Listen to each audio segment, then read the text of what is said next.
one of the fascinating cars here at the Sandown Historic for 2025 is the CRD, and it's a car with a fascinating history, and somebody involved in the car from its very birth is Rohan Carrig. And Rohan, tell us the story about this car and where it was born and how long you've been associated with it and its journey before you got it back. Yeah, so my dad built it in 1985 at his workshop at home in eastern suburbs of Melbourne. So 85, I would have been 13 then when he first built it. He ran it for a number of years, mostly in state racing and a few national F2 rounds during the 80s and into the early 90s. And when I got my race licence in 92, this was the first car I drove. And ran predominantly at state and champion of Winton series. My last race meeting in it was December 1995, so just shy of 30 years ago. And in 2002 we sold it, because at that stage I was heavily involved in Formula Holden. So we sold it. It's had numerous owners, mostly lived most of us in that period up in New South Wales, northern New South Wales, and a bit in Queensland. It did an event over in New Zealand, so that was pretty cool. It came up for sale about 12 months ago, and I'd sort of been deliberating about really wanting it back, but the funds didn't allow for it. Got with all the other Formula Holdens and the other F2 I've got, so managed to convince the wife to work out where we could squeeze a little bit more money out of the bank account, and was lucky enough to buy it back on Queen's birthday weekend this year. I've given it a complete stripped down nut and bolt rebuild in just on 5 months, and here it is, and it's, touch wood, it's gone absolutely faultlessly all weekend. Well, of course, the conditions here over the weekend have been absolutely atrocious, so you've been out there in the rain, but I mean, jumping back in it after all this time, I mean, was it like jumping on an old bike? A little bit. It felt unusual compared to the Holden, because they're a completely different type of vehicle, but yeah, look, I said yesterday when I came back in after qualifying, driving in the rain, that I felt like I was a 20-year-old again. I was just thought, you know what, you got to go out there and have a go. So I just drove it sensibly, but I drove it hard and was rewarded with a fourth on the grid. So yeah, it was great.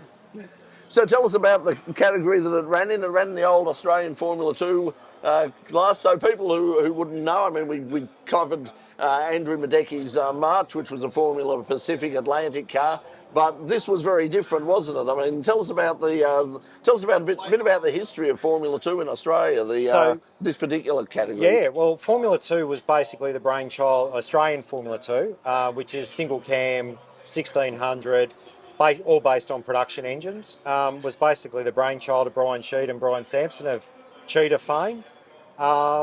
There was a hybrid year between 77 to 79, where 78 was sort of the crossover year. 79 was full F2. So Dad had the previous car to this one, and he converted that from F3 to F2, running a push rod forward, and then in 85 this one came along.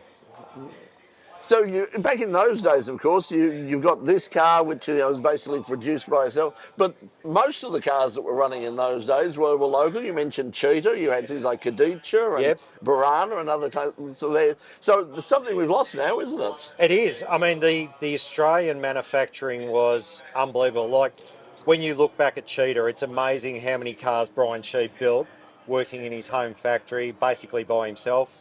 So yeah, Cheetah, Elfin, Khadija, Richards, of course, was really sensational race cars, and Ian obviously won the championship in a car of his own build in 83. Lucio had the rolled RT3, the ex-Graham Watson car, so that was a sensational car, and that was a game changer, the RT3. So, and then, right up to the end, Rowan Onslow won the last Formula 2 championship in a Cheetah Mark 8. Mm-hmm. So tell us about, you mentioned the engine before, 1.6 litre single overhead cam. What's it from? Because Golf was the big engine, wasn't it, at the time? Yeah. But this is a Ford engine? Yeah, Ford 1600, basically the Escort or the Cortina engine, just on Weber carbies, and it's push rod, so it's got an all-steel bottom end, so it will allow it to rev. Probably, you're right, the Golf was the engine of choice, especially when Judd started doing them over in the UK. But the Ford was a it was a good, solid, reliable engine. Some people use the Celica 1600. Richard Davison won the 1980 F2 championship in a Ford-powered Hardman. So, They were a good engine. So how many of those cars are still around? We've got the Russell Norton car here. There's a few of the cheaters around. So if they all got together in one spot at one place, could you at a track like Baskerville or somewhere like that? What sort of a field could you put together? Well, I think we could almost have a full field of the old days of 18, 19, 20 cars. A lot of cheaters are down in Tassie, as you probably saw last weekend at Baskerville. It's the usual thing. There's a lot of cars sitting around which have unfortunately got to a point where they need a full rebuild. It's not just a matter of giving them a freshen up. I'd love to have more F2s out. I've got to run this at Phillip Island next year because the Holden won't be ready, but it's going to be massively underpowered and I'll be down the back. But you know what? It doesn't matter because this car is more of a sentimental thing to me than an outright quick race car.